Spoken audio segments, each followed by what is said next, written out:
Welcome back to the Holy Land Uncovered. East Jerusalem is one of the most politically charged spots in the Holy City. Palestinians want it as the capital of their hoped-for future state, while Israel claims it now as part of their united capital. That makes Jewish life in East Jerusalem controversial and complicated. Our reporter Mike Wagenheim takes us there. We're here in Jerusalem's Old City, in the heart of the Muslim Quarter. But there's a long-standing Jewish history precisely in this area. And now one group is looking to unveil the hidden Jewish secrets here in the Muslim Quarter, push for an expanded Jewish presence, and try to find coexistence in one of the most hotly disputed areas in the world. This is Haggai Street, or Awad Street in Arabic. It's the main thoroughfare for Muslims heading to the Temple Mount and the site of multiple violent murders of Jews over the last century. It's also, not coincidentally, a focal point of Jewish life in the Muslim Quarter.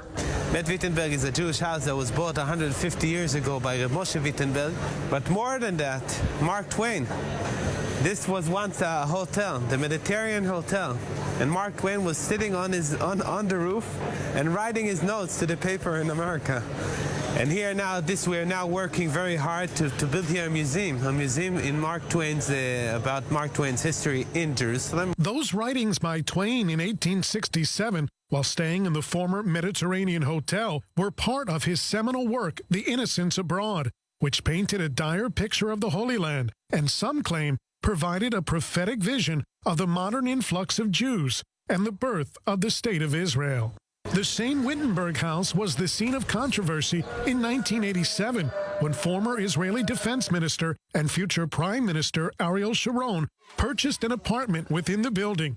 It was a statement that Jews should be able to live anywhere in Israel. It was a statement met with fierce resistance by Sharon's Arab neighbors, who then, just as now, worry about what they say is Jewish encroachment on their land. I will not give the solution. You know, Trump is working about it, Bibi is working, everybody's working about it. I don't have the solution, but I live together. And when I live together, I have to work together. I have to say good morning every morning because you're my neighbor. And I'm not so sure you love me as much. It's all right. I respect that. I accept that. Today, the building is home to 10 families, which serve as the anchor of the 1,000-strong Jewish population in the quarter.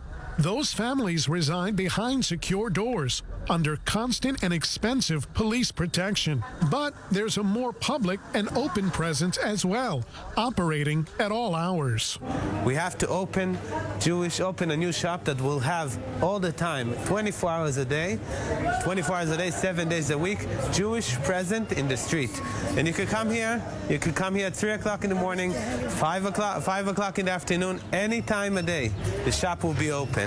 Also on Shabbat, we are religious people, but on Shabbat it's open. We don't sell. You could come and take whatever you would like for free. And while tens of thousands of Jews came to the Western Wall complex to pray during the Sukkot holiday, a select few discovered Hakotel Hakatan, a small wall, a separate, quieter, more discreet, but just as holy section of the wall, accessible only from the Muslim Quarter.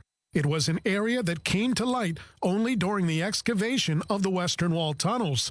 But it may not be such a well-kept secret for much longer. I want people to come to see. It's very important. People say, oh, the Old City, the Muslim Quarter, how could you do it? It's so scary. And I tell them, listen, there's millions of tourists walking around in the streets. Why can't you come? They are coming, though many Arabs in the Muslim Quarter wish they didn't. And the effort to tell the story of the Jewish history here might come at the cost of inflaming tensions in a place where history always seems to be in the eye of the beholder. For I-24 News, Mike Wagenheim, Jerusalem.